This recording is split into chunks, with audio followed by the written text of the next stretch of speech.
Semua rombongan melihat jelas sosok bergaun putih. Kondisinya panik. Itu Bapak Pere itu cuma akan untuk naik. Ya, saking paniknya. Ini mereka nih naik nih udah hebat kayak Spiderman tuh. Kami semua panik. Dan beberapa anak itu mengarahkan senternya justru ke arah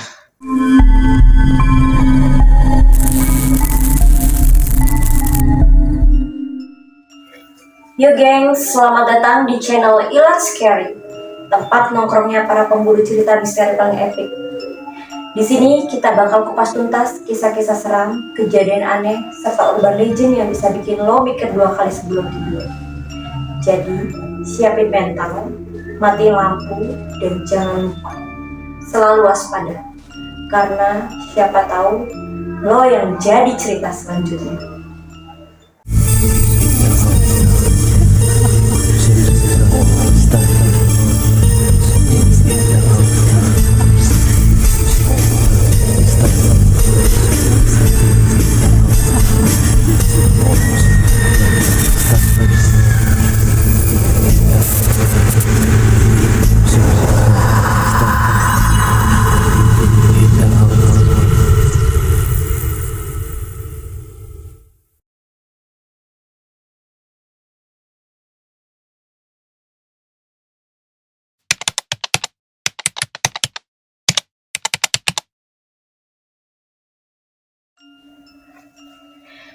Bersama saya, Doro Meli, malam ini kita kedatangan seorang bintang tamu yang kebetulan seorang pembawa acara podcast Ilat Scary yang akan menceritakan pengalaman horor semasa pendakian di Gunung Ciremai. Di sebelah saya ada Mas Uki. Halo Mas. ya Yang akan menceritakan kejadian-kejadian mistik dan horor selama mendaki Gunung Ciremai. Mari kita dengarkan ceritanya live. Baik Mas, kita menyapa dulu sahabat Ilat Scary. selamat malam. Saya Syauki, saya lebih akrab dipanggil Uki. Pada kali ini saya bukan sebagai pembawa acara Ilat Scary, tapi lebih sebagai pencerita atau memaparkan pengalaman-pengalaman yang pernah saya alami saat pendakian di Gunung Ciremai. Cerita ini berawal ketika saya dan 4 teman saya diminta untuk mendampingi para pemuda berasal dari salah satu kota di ibu kota untuk mendaki di Gunung Ciremai. Ini pesertanya 20, Pak. Cukup banyak sih, 15 orang laki-laki dan 5 orang diantaranya perempuan. Nah, nggak sama kayak hari ini, dimana ketika kita mau nanjak harus ada simaksi dulu, nggak. Dulu ketika kita mau nanjak, kita cukup registrasi, kita berikan kartu tanda pengenal kita prepare sejenak dan dipersiapkan untuk di briefing pos-pos mana saja yang akan kita lalui. Ini kemudian kita bisa diberikan akses untuk menaiki gunung. Pada saat itu, kalau nggak salah tahun 2006 kejadian yang saya alami. Saya naik lewat jalur Linggarjati Cibunan.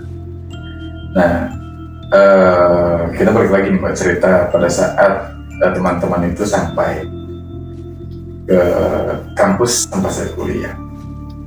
Salah satu ketua rombongannya minta kepada kami untuk diantar menuju pos Cibunar saat itu. Sebelumnya memang kebiasaan kami selalu tanyakan bahwa ini teman-teman yang perempuan ada yang sedang halangan atau tidak, karena memang ini bukan cuma dari segi kesehatan, maksudnya ada hal-hal yang memang di luar logika ketika kondisi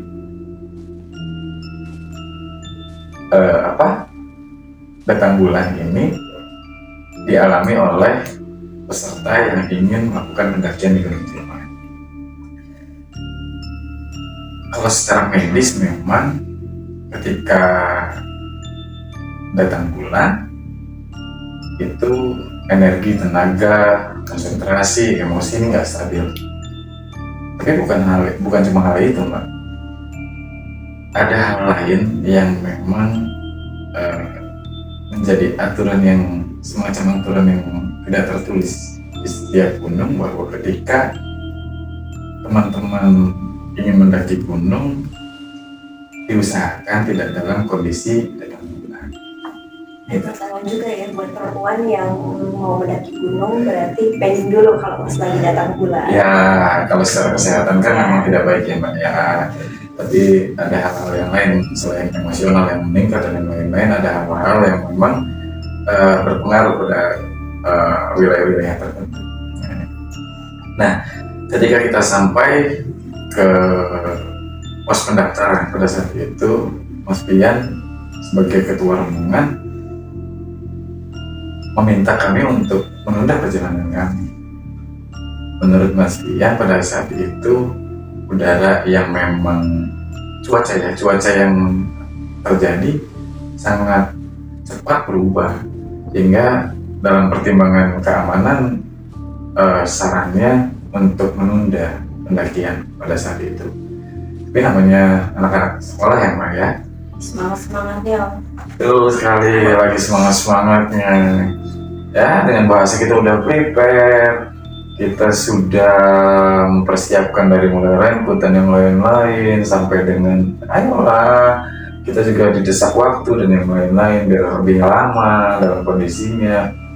Pada akhirnya kami ber-25 itu memaksakan diri untuk berangkat dan ngajak melakukan pendakian pada saat itu. Kalau nggak salah pada saat itu Jumat sore kita sampai di pos pendaftaran, pos registrasi, dan kita mulai melakukan registrasi. Setelah briefing dari ranger, kita diperiksa di tiap-tiap tasnya, sampah, barang bawaan, atau barangkali memang terdapat hal-hal yang memang dilarang sama teman-teman ranger untuk ditinggalkan. Tapi ya kebetulan karena memang bukan kali pertama saya mendaki Gunung Ciremai, pada akhirnya kami diberikan kemudahan, keleluasaan untuk bisa melanjutkan perjalanan. Nah, sampai pada pos Cibunar, setelah kita melewati beberapa lintasan yang memang kanan kirinya itu masih perkebunan warga yang memang nggak jauh sebenarnya. Kalau dari Cibunar itu antara pos pendaftaran sampai dengan mulut gunung itu tidak begitu jauh, kurang lebih kisaran 1 kilo lah paling jauh, setengah kilo sampai 1 kilo paling jauh. Nah, sebelumnya itu kita disambut dengan sebuah villa yang menurut saya cukup aneh ya. Ada villa di kaki gunung ya, ada villa di kaki gunung dengan pemandangan yang justru seperti relief-relief yang ada di Bali gitu kan. Ini dan kondisi villanya selalu kosong, sepi, dan seolah-olah tidak terawat gitu kan. Nah, ini yang selalu membuat ketertarikan saya bahwa ini villa masih jalan apa enggak ya gitu kan, atau villa ini, bahkan beberapa anak-anak sempat bersuap foto di situ, berfoto-foto riang, mengabadikan segala sesuatu. Ini ya SMA lah, seru-seruan. Nah, ada beberapa di antaranya memang yang cablak ya, kalau bahasa saya itu mulutnya asal ngomong aja ya itu ada 2 orang laki-laki lah yang selalu saling menyaut gitu kan selama dari awal pendakian ini ya. Tapi ya memang seru-seru saja gitu kan, sampai pada akhirnya kita datang ke titik mata air di pos Cibunar. Di situ saya berhenti untuk mengambil air, yang kebetulan di pos Cibunar itu banyak juga warung-warung pada saat itu. Masih banyak warung-warung. Di sebelah mata air itu ada sebuah musola. Teman-teman yang memang beragama Islam kemudian melakukan ritual sholat dulu sebelum pendakian. Nah, kami sempat ngopi-ngopi santai-santai, bahkan kami diingatkan oleh bapak pemilik warung pada saat itu kalau nggak salah, Mas nanti kalau di pendakian etikanya dijaga dan yang lain-lain bla bla bla bla bla. Ya memang adat istiadat yang menurut saya memang cukup baik. Dan pada akhirnya Bapak Warung pun menyatakan hal yang sama seperti apa yang Mas Bian sampaikan. Kalau bisa nanjaknya ditunda dulu deh. Oh, berarti sama Bapak Warung juga mengingatkan Ya, di pending dulu. dibanding dulu. Ya akhirnya hujan mulai datang rintik-rintik. Ya sudah, dengan berbagai alasan kami berlima bilang ke peserta pendakian bahwa kayaknya kita bikin acara dulu deh di bumi perkemahan Cibunar nih, gitu kan. Ya sekalian lebih mengenal satu sama lainnya biar ketika nanti pas nanjak nggak ada kecanggungan gitu kan. Nah, pada akhirnya kami buka tenda di pos Cibunar itu. Memang cukup luas lahannya. Ada beberapa titik tempat yang memang bisa dijadikan tempat untuk membangun tenda dan bisa berkemah di situ. Nah, ya memang cukup seru sih Mbak. Namanya juga anak SMA, nyanyi-nyanyi, gitar-gitaran, melakukan kegiatan-kegiatan saling mengenal antara kita yang dimintai bantuan untuk mendampingi serta lain. Kurang lebih 8 tenda pada saat itu. 8 tenda. Singkat cerita, waktu sudah mulai agak pagi, pukul 7, kami kembali bersiap-siap setelah memasukkan tenda ke carrier kami masing-masing, kami mempersiapkan bulan air. Memang kebetulan kita itu selalu membawa cadangan air jauh lebih banyak. Beberapa air, kebiasaan kami itu menaruh beberapa air di titik-titik tertentu sebagai cadangan minuman pada saat nanti kita kembali dari puncak gunung. Jadi kebetulan saya membawa beberapa jerigen air lebih. Nah, setelah kita mulai pendakian, kita mulai dari pos Cibunar sampai dengan ke pos Lowong Datar. Ya memang hutan pinus, memang kita jalanin hutan pinus, lalui hutan pinus yang memang ya pemandangan gunung pada saat itu memang masih tergolong jauh lebih asri. Kesegaran suasana itu memang membawa kesegaran tertentu ya. Aroma pohon pinus pada saat itu pun juga membawa kesegaran buat para pendaki, sehingga kita tetap bersemangat. Setelah pada akhirnya kita sampai ke pos Lowong Datar. Itu pukul berapa? Kalau nggak salah jam 9-an lah. Karena kita ya masih jam 9 pagi, karena kita memang jalannya agak santai gitu. Jalannya agak santai. Ada satu warung legendaris di Lowong Datar itu. Lowong Datar itu kalau bisa digambarkan satu hamparan wilayah yang cukup luas dengan kita bisa mendirikan beberapa tenda di situ. Ada satu-satunya warung pada saat itu di Lowong Datar yang memang jadi pos warung terakhir masa itu. Kemudian ya karena memang mempertimbangkan anak-anak yang dibilang pemula baru pertama kali mendaki gunung di Gunung Ciremai, apalagi pos di Gunung Ciremai itu treknya nggak ada trek santai, treknya selalu terus berjalan dengan posisi-posisi yang tidak menyenangkan kaki gitu. Nah, pada akhirnya kita berjalan santai sampai di pos Lowong Datar. Kita juga cukup lama beristirahat hingga akhirnya kita mulai melanjutkan pendakian kita. Nah, sampai Condong Almis ya masih biasa, karena waktu juga masih siang hari kan. Dan pada sampai saat malah justru pendakian yang memang seharusnya bisa kita lampaui dengan 8-12 jam ini, karena memang rombongannya cukup banyak dan juga para pendaki pemula, juga ada beberapa perempuan di dalam rombongan, kita pada akhirnya mengurangi ritme kecepatan pendakiannya.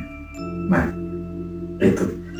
Jadi sampai di kuburan kuda aja ini udah agak-agak siang menjelang sore tuh, sekitar 2:30. Padahal kalau memang biasanya kita kalau 5 jam itu udah mungkin ada di Sanggabuana atau di paling nggak Betulingga lah gitu kan. Tapi karena memang membawa rombongan, terus juga ya isinya anak-anak pemula gitu kan, pada akhirnya ya, santai sambil sambil ngeriuh, kalau yang penting sampai gitu kan. Dan memang ini juga pendakian yang memang tidak ditargetkan pada hari tertentu untuk sampai puncak atau nggak ngejar apapun lah gitu kan. Yang penting kita bisa sampai puncak dengan selamat, dengan nyaman, dengan tenang gitu kan. Pada akhirnya sampai dengan kuburan kuda masih tetap seru tuh, masih keasikan yang selama pendakian masih tetap terjadi lah. Ya, keseruan-keseruan saling saut, saling bercanda di tiap-tiap itunya masih tetap terjadi seperti biasa. Sampai pada akhirnya kita sampai dengan pos Pangalap. Nah, di pos Pangalap ini sudah mulai gelap tuh Mas. Sekitar jam 5:30 kalau nggak salah. 5:30. Kita berhenti sesaat untuk memasak, untuk mengisi perbekalan kita, untuk ya perut juga sudah mulai keroncongan, agak kondusif gitu kan. Perut juga udah agak kondusif. Nah, pada akhirnya kita mulai masak di Pangalap sampai dengan hampir Isya, hampir Isya. Untuk istirahat gitu ya? Untuk istirahat, kami masak air, ngopi, makan, yang lain-lain di Pangalap di situ. Nah, kami sempat berpikir untuk tidak melanjutkan perjalanan karena memang menghindari perjalanan malam. Namun mempertimbangkan waktu serta logistik yang memang kami bawa, pada akhirnya ini kami berlima itu, saya, Mas Pian, Mas Ferry, terus Mas Jerry, dan salah satu perwakilan dari anak-anak pecinta alam sekolah itu membuat rapat kecil untuk ayo ini gimana nih, mempertimbangkan logistik yang kita miliki. Walaupun kita harus menginap kembali, nanti malah khawatir kehabisan logistik karena ini kan mendaki pemula semua, belum tahu cara berhemat logistik seperti apa, kapan kita harus makan, kapan kita harus minum. Sebisa mungkin kita menghemat logistik gitu kan, karena logistik yang kita bawa juga tidak terlalu berlebihan. Nah, akhirnya setelah sholat Isya, saya mulai melakukan pendakian lanjutan. Ya. Ini boleh saya minum dulu ya Pak? Silakan, santai Mas. Yes.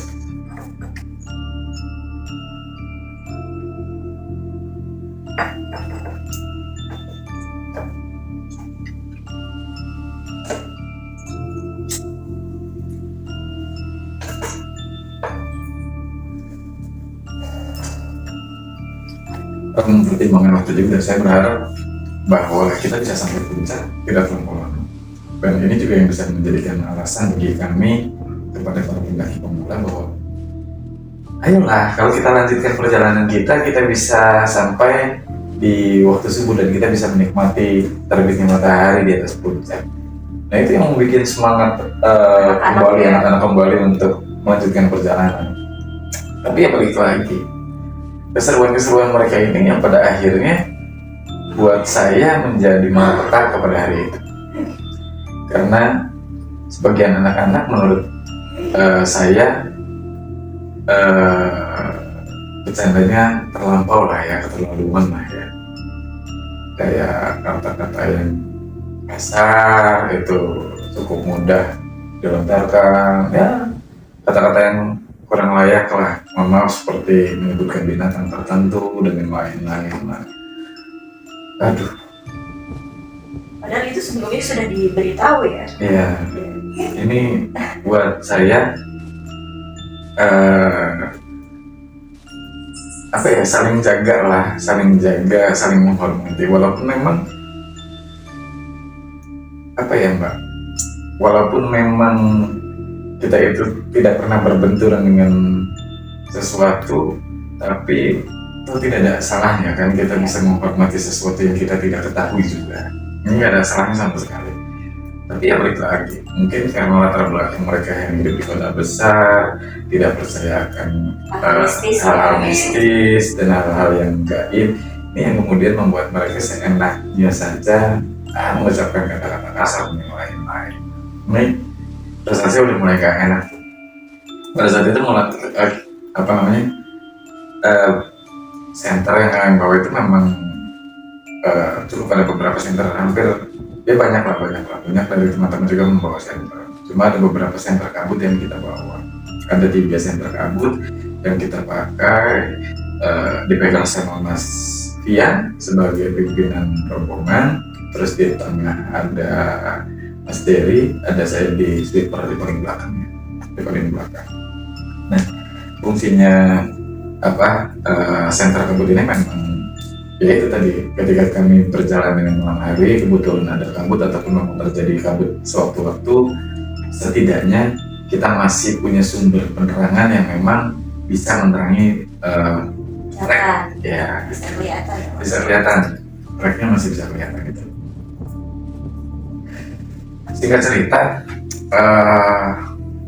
ketika kita mulai masuk ke tanjakan Seruni itu kontur tanahnya sudah mulai berakar dan tenaga peserta juga sudah mulai habisan di situ karena mungkin terlampau kenyang dan yang lain-lain, otomatis tenaganya cukup terkuras ya kan, karena bulan naik juga sehingga membuat rasa kantuk dan kelelahan mungkin dengan perjalanan yang bayangin dari jam 7 nyampe jam 7 pagi, 12 jam jalan gitu kan.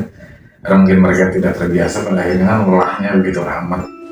Dan terdengar suara dari belakang dari 2 orang laki-laki yang awalnya itu pamit untuk buang air kecil, ini ngomong somprang sembarangan gitu ya. Sembarangan. Nah ini malapetaka ini diawali dari semena-menanya, ucapan-ucapan yang memang tidak sepantasnya, tidak selayaknya diucapkan di Gunung Manado. Saya ingat betul apa yang diucapkan oleh 2 orang itu. Capek banget nih anjing, nih tanjakan nih kayak tai banget nih, terus-terusan kayak gini. Itu salah satunya. Berkali-kali kami ingatkan bahwa tolonglah jaga perilaku dan adabnya, walaupun ya kalian nggak percaya nggak apa-apa, tapi tolonglah hormati tempat lain yang memang masih mempercayai tempat ini gitu kan. Nah, apa dengan apa emang mas kalau ngomong kayak gitu? Takut barangkali ada kenapa-kenapa. Boleh bertanya nih ngomongnya ya. Terus kan ini sebenarnya malapetakannya malah ketika diingatkan malah mereka justru menantang seolah-olah mereka tidak pernah takut akan apapun. Saya dan Mas Fian sudah cukup khawatir pada saat itu. Nih, kalau mulutnya terus-terusan kayak gini nggak bakalan kondusif nih pasti. Karena setahu saya dimanapun adab dan etika dalam kondisi menanjak itu, mendaki itu ya harus kita hormati apapun dan bagaimanapun. Mengeluh capek saja nggak boleh kita, apalagi mengumpat bahkan menantang. Bahasa-bahasa yang memang nggak sepatutnya. Apalagi menantang. Dan justru ketika kami tegur, anak dua anak itu bilang gini, emang kalau kami ngomong kasar kenapa? Setan-setannya gak terima, suruh keluar aja. Tapi dan maksudnya hanya cuma, saya dan maksudnya cuma nanti saling lihat, ya sudah, kita prepare tuh untuk kejadian-kejadian yang mungkin nanti kita tidak akan pernah tahu. Ya saya berharap tidak pernah terjadi apapun. Terus sambil terus jalan dengan ya gurauan-gurauan yang semakin tidak pantas.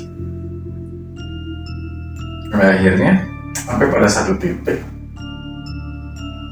dua orang tadi itu berteriak dari belakang, "Woi anjing, tungguin dong! Pada buru-buru amat sih. Emang kenapa? Takut di belakang ada pocong, takut di belakang ada kuntilanak." Wah sial kataku. Aku sama Mas Wian cuma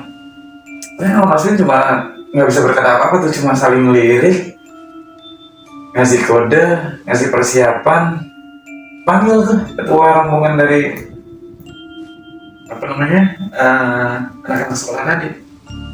Ini kalau terus nggak kondusif kayak gini, mendingan kita balik deh daripada nanti kejadian yang enggak di depan gitu kan. Dengan meyakinkan ketua rombongan anak sekolah tadi bilang, "Ya mas, nanti saya ingetin." Nah, waktu diingetin sama temennya, yang ada si temen itu malah dipukul tuh sama dua orang itu. Wah sempat emosi juga kan kita. Ya udahlah, kondisinya capek, bawa anak-anak banyak gitu kan, berantem pula, mulutnya nggak bisa dijaga. Wah udah, kondisinya menurut saya agak chaos dan bikin emosi kan gitu kan. Ini mau lanjut apa enggak? Tegas diri itu modelnya emang agak besar gitu kan. Ini mau lanjut apa enggak nih? Kalau kalian tetap dengan posisi yang kayak gitu dan adab yang kayak gitu, udah deh, dengan posisi dilanjutin. Atau kalau kalian mau lanjutin sendiri tanpa kami. Sepakat kita berempat. Pada akhirnya itu pendakian berlanjut atau? Pada akhirnya, aduh malah kita sempat sampai istirahat dulu lah, break lah, mungkin karena terlalu capek, mungkin sampai jam 10 malam kita break di situ tuh ya, untuk sedikit menenangkan diri. Pada akhirnya kami juga membuka nesting kami untuk ya kembali untuk menenangkan diri lah, ngopi santai, nurunin tensi emosi ya, dan nurunin tensi emosi. Sembari kami menasihati ketua rombongan dari anak-anak pelajar tadi bahwa ini kayaknya kalau kayak gini terus kita nggak bisa benar-benar ngejagain, atau bahkan kita nggak bisa jamin untuk bisa sampai dengan kondisi seperti itu. Akhirnya setelah emosinya sudah mulai reda dan rombongan pun sudah mulai tenang gitu kan, udah akhirnya kita lanjutin perjalanan sampai di mulut pos Bapak Tere. Seru lagi ya. Pos Bapak Tere itu isinya akar semua. Iya. Pos Bapak Tere itu treknya akar semua tuh, kita naik ke atas Bapak Tere itu yang memang akar nggak ada lagi. Lagi dua anak tadi bikin onar lagi tuh. Onar lagi, nyebutin hari yang sama lagi. Mungkin karena kelelahan mungkin ya. Mungkin karena kelelahan atau memang adatnya seperti itu kali ya. Justru malah yang nggak karu-karuan ngomong, kalau memang kuntilanak itu ada, suruh nih, biar kita suruh bawa carrier kita biar nggak berat. Yang nggak bisa pede sama mereka, kan dia terbang enak tuh, suruh bawain carrier aja nyampe puncak. Ini karena kondisinya menanjak, mau nggak mau center itu kan secara nggak sengaja ngarah ke arah atas. Tapi di titik tertentu saya melihat bayangan putih dari center. Saya turunkan kembali itu senternya ke right untuk menghindari kepanikan. Dari posisi yang paling belakang itu saya langsung ngasih aba-aba ke Mas Jerry di tengah, ke Mas Dimas. Ini ada yang saya lihat, arahin senternya cukup pelajur baik saja, jangan sampai Ke atas lagi. jangan sampai cahayanya ke atas pohon gitu. Sampai dengan titik ke Mas Pian. Nah, Mas Pian pada akhirnya kebiasaan melakukan hal yang sama karena buat kami ketika kita melihat sesuatu yang ganjil itu kita upayakan kita tidak membuat panik yang lain atau cukup kita sendiri yang melihat hari itu, jangan sampai kemudian semua orang ini Jadi ikut panik. atau setidaknya ketika kami panik sementara yang lain tidak, kita bisa ditenangkan sama teman-teman lain yang tidak mengalami hal yang serupa. Nah, dengan kode itu saja Mas Pian Jerry itu Mas Pian Jerry Jeffrey itu ya langsung nurunin senter kabutnya ya kan, ke arah trek saja. Nah, Mas Pian dari depan bilang serta ayo senternya arahinnya jangan ke atas ya, udah cukup di trek, di jalan aja karena memang jalannya apa namanya cuma sulit, giliran sulit. Jadi biar konsentrasi arahin senternya ke akar-akar yang mau kita kejar gitu. Itu orang pembuat orang tadi malah justru nyeletuk yang aneh. Emang kenapa kalau kita senterin ke atas ada setan, ada kuntilanak? Di mana sih kuntilanaknya? Senter kabut yang mereka bawa kemudian langsung diarahkan ke atas.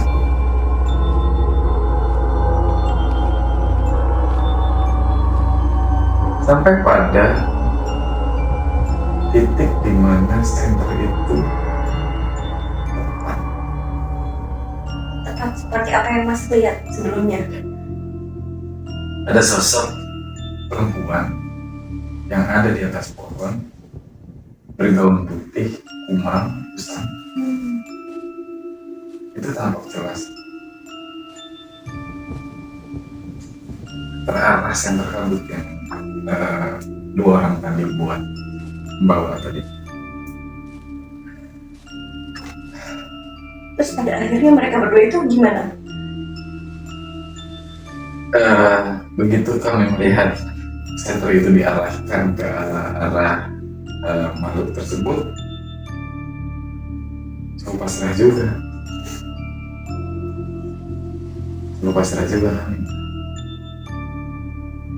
Dan ketika mereka menyadari bahwa memang yang mereka lihat itu bukanlah sosok seperti manusia, lihat kuntilanak kencang banget. Dan teman-teman yang lain itu melihat semua tuh. Pada akhirnya ketika mendengar teriakan dua orang tadi, panik, Mbak. Kami semua panik. Dan beberapa anak itu mengarahkan senternya justru ke arah, Ikut pada akhirnya refleks karena refleks pada akhirnya ikut nyenterin tuh ke arah sana. Dan betul saja, semua rombongan melihat jelas sosok bergaun putih itu ada di atas pohon. banyak. Ini kalau bisa digambarin, Mbak, kondisinya panik tuh. Bapak Tere itu cuma akar untuk main ya, saking paniknya. Ini mereka nih naik nih udah hebat kayak Spiderman tuh, cepat banget tuh, wah, tapi dengan kondisi yang panik. Dan lebih parahnya, itu makhluk yang tadinya ada di atas pohon itu kemudian tuh dan mendekati 25. Kami semua melihat dengan jelas sosok tersebut. Sosok berjubah putih dengan kain yang cukup kosong, dengan muka, kalau muka itu foto yang di blur, Ya. mukanya kayak gitu persis banget. Muka yang di blur kayak apa ya, foto terus Transparan aja, nggak kelihatan. bukan rata kayak foto yang dihapus pakai penghapus yang pada akhirnya renyah gitu. Jadi nggak ada tonjolan hidung, nggak ada cekungan mata, nggak ada cekungan bibir, nggak ada. Itu kayak pokoknya kayak foto yang di blur pakai efek gitu kan, mukanya kayak gitu. Dan terdengar suara ringgisan. Itu udah mulai pada lari kan? Panik semua, nggak ada satupun yang tidak panik. Dan yang lebih konyol itu jarak antara makhluk tadi dengan para peserta itu cuma 1 jengkal dari depan. 1 jengkal dari depan. Itu kami semuanya ngeliat pada akhirnya. Udah panik tuh nggak bisa kemana-mana. Bahkan ada beberapa perempuan yang memang pada akhirnya menjadi histeris dan pingsan. Itu sampai kita ke pos Batulingga kalau nggak salah. Di pos Batulingga kan agak lumayan agak ada dataran itu, sampai di Batulingga itu malu tersebut ngikutin, masih ngikutin. Tapi saya sekarang panik itu kita ya kami berempat tuh, kami berlima sama ketua rombongan tadi tuh berusaha bagaimana biar rombongan ini tidak terpecah, nggak lari kemana-mana atau bahkan tidak sampai kejadian hal-hal yang memang tidak kami inginkan, tersesat dan yang lain-lain. Ya cukup kami konsentrasi untuk menjaga biar rombongan ini tetap pada barisan. Walaupun dengan kepanikan dan histeris yang nggak bisa bayangin, 25 orang, semua orang yang melihat jarak antara makhluk tersebut dengan jengkalan kepala itu cukup 1 jengkal. Kondisinya ya chaos, kondisinya cukup chaos. Beberapa bahkan pingsan. Gak cuma perempuan yang pingsan, laki-laki juga pada pingsan. Karena saking apa ya mbak? Ya bukan cuma ngeri. Pada akhirnya salah satu di antara kita, kalau nggak salah Mas Jeffrey pada saat itu, Mas Ferry pada saat itu, ya Mas Ferry agak lumayan paham sama hal-hal yang kayak gitu. Ini menyarankan kita untuk tetap tenang sambil merapalkan doa-doa, baca doa-doa, kita bacakan doa-doa sebisa kita, apapun yang memang kita bisa baca, kita bacain doa-doanya.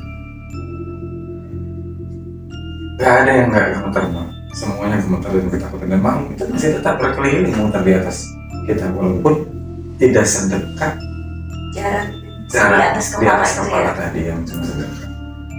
Semakin tinggi, tapi gak cuma satu. Makhluk yang awalnya kami lihat itu cuma satu,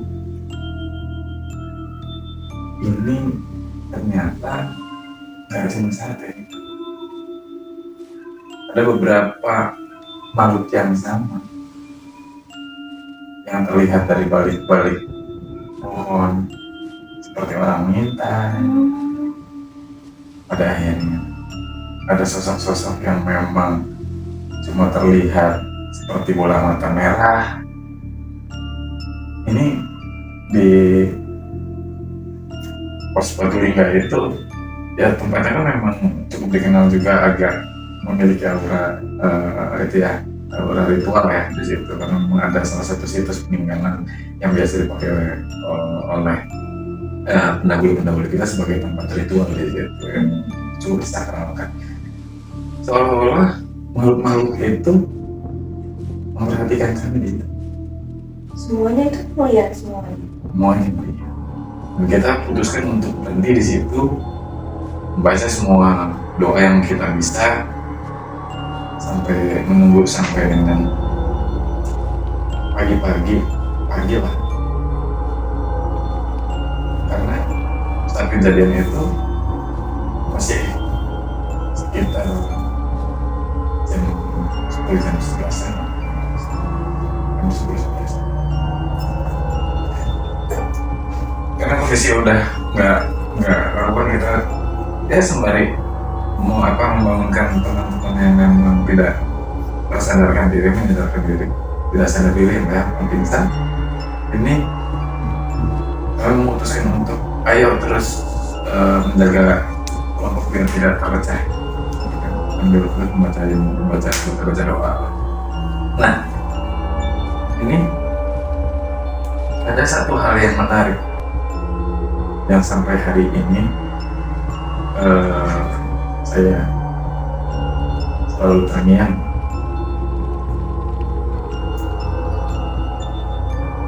Dari balik batu lingga itu nampak seorang kakek tua yang hanya memandangi kita dari arah kejauhan, seolah memperhatikan kita dan menyuruh kita untuk terus berdoa. Di telinga saya itu seperti dibisikkan, percaya terus. Baca surat An-Nas apa?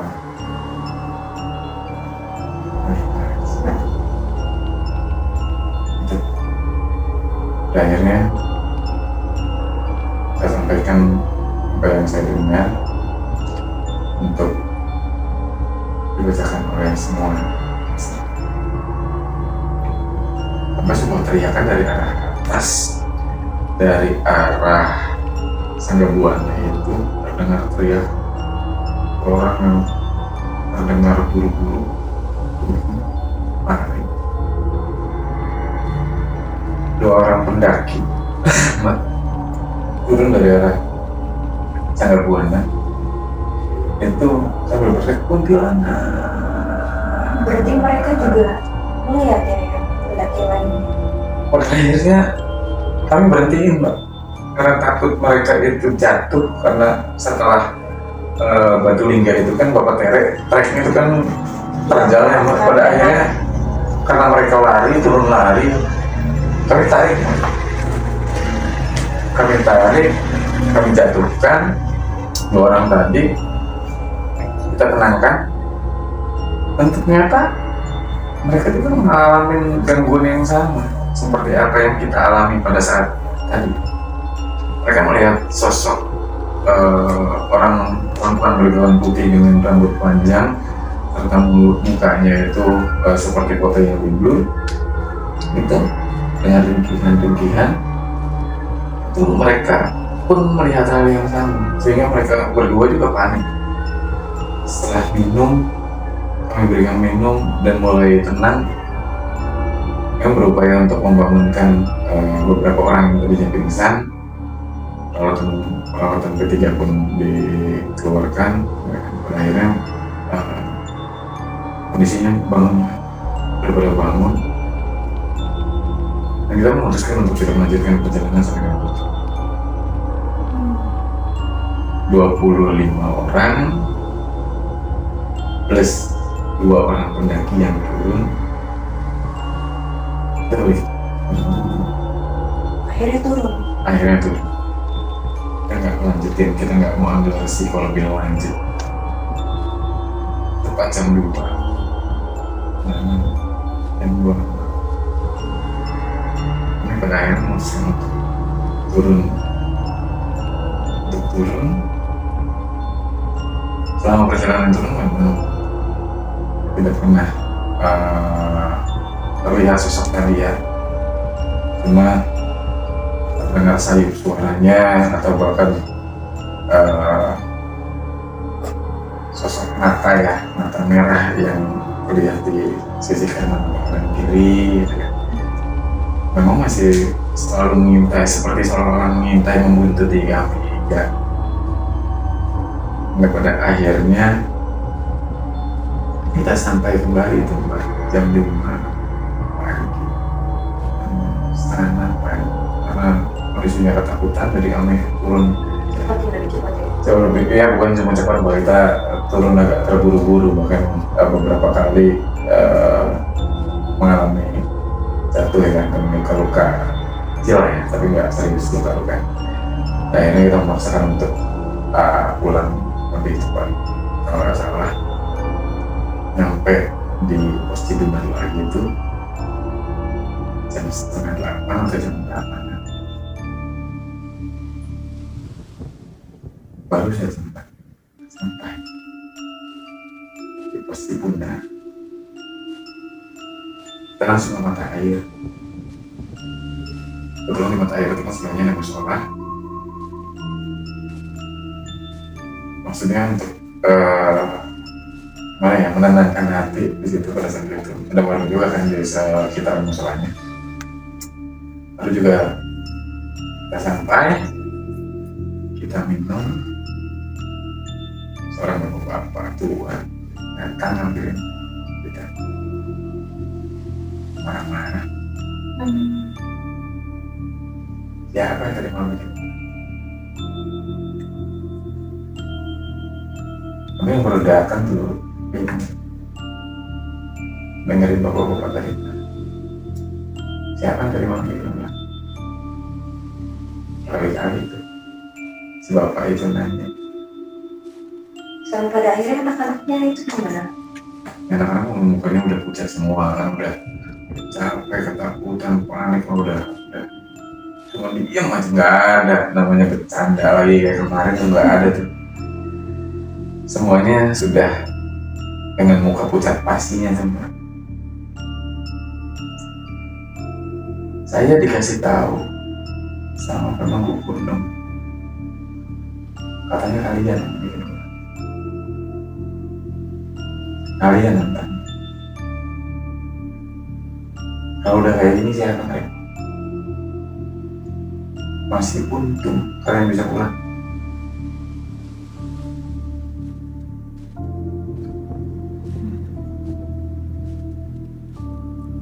Itu yang bikin shock. Itu nggak tahu. Karena bapak itu nggak tahu saat kita turun. Bapak itu nggak tahu juga saat kita panik. Tapi begitu kami sampai di mata air, coba minum, mengambil wudhu untuk melakukan doa. Ketika bapak itu datang, kemudian menanyakan. Akhirnya saya dan Mas Pian mengklarifikasi kejadian. Minta dibantu untuk biar memastikan kondisinya tetap menjadi baik-baik saja, tidak berakibat pada kami saat kami pulang ke rumah nanti.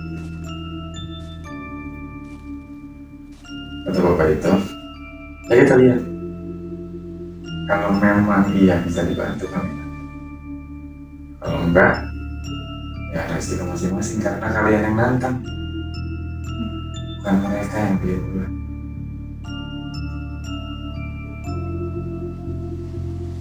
Terus bapak itu bilang ke tukang warung, tolong membawakan 3 ekor ayam. Terus ya setelah beberapa jam orang-orang tuh balik lagi bawa ayam juga disembelih, terus dibacain doa-doa seperti salam tasyakuran, seperti dari tasyakur dimasak di situ, dipanggang gitu, terus dibikinin kopi, ya kayak orang ngasih sesaji. Terus kita semua disuruh ngikutin doa-doa yang dilakukan sama bapak itu.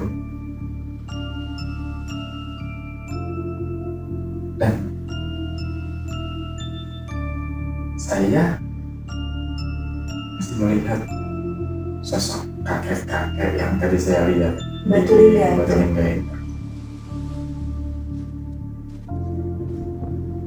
Tapi cukup jauh ya, Mbak, ya. Cukup jauh. Cuma mengganggu, seolah-olah memastikan bahwa kita semua tetap baik-baik saja. Dan pada akhirnya setelah ritual tersebut selesai, mungkin kita langsung pulang. Udah, kalian pulang langsung. Nggak ada mampir kemana-mana. Pulang. Mereka memutuskan untuk tidak berlama-lama. Terus selesai ritual, langsung pulang ke kota Cirebon dan kemudian. Ya mungkin itu yang bisa saya ceritakan tentang pengalaman mistis yang pernah saya alami saat melakukan pendakian di Gunung Ciremai. Tapi satu hal yang saya harap bisa jadi pelajaran bagi kita semua, dimanapun kita harus saling menjaga, kita harus saling menghormati, walaupun kita tidak berada pada dimensi yang sama atau tidak ada salahnya kita saling menjaga, saling menghormati antara satu dan lain. Bukan cuma soal Gunung Ciremai, ini soal semua tempat. Ini soal gimana kita harus menghormati bukan cuma manusia, kita juga harus menghormati alam, kita juga harus menghormati makhluk-makhluk lain yang memang Tuhan ciptakan untuk mendampingi kita. Baik Mas, terima kasih sudah membagi kisahnya kepada sahabat Ilas Carry. Ya, sama-sama Mbak, semoga bisa jadi pelajaran buat kita semua ya.